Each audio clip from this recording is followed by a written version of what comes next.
Geldim cuma günü mezaristana, yerin cennet olsun yat atam lay lay. Nece şirin yatır şair atası, yuhun şirin olsun yat atam lay lay. Bir bahar akşamı yıkıldı dağım, sevinç dedim gamle doldu kucağım. Qəbristan olubdu pirim ocağım, sevimli ustadım yat atam lay lay.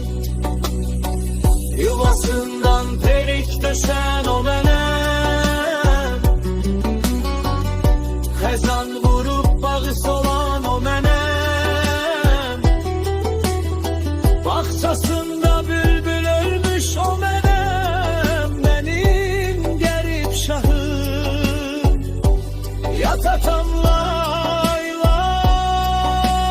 Sen köçen gününden batmışam yasa, tutmuşam elimde bir gemli hasa. Seni tapşırıram Hazret Abbas'a, tabibim Lohmanım yat atam lay lay. Zalim felek közü bastı yarama, tutuldu gözlerim su dama. Bəsdi könül beni benden arama, açılmır sabahım yat atam lay lay. Şair hasta yeri ses salma barı, orada cavan yatır yanında yarı.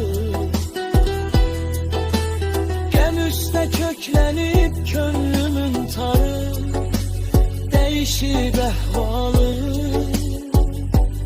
yat atam lay lay.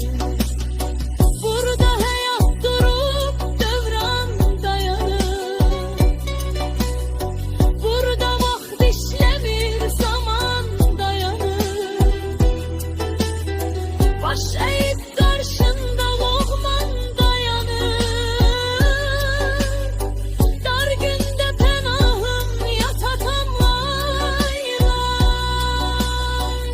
Ebülfethem incimişem özündən, Niskilim var nalə qopur sözündən. Arpa çayın seli axır gözündən, lay lay atam lay lay. Qəribim lay lay, pirim qibləgahı yat atam lay.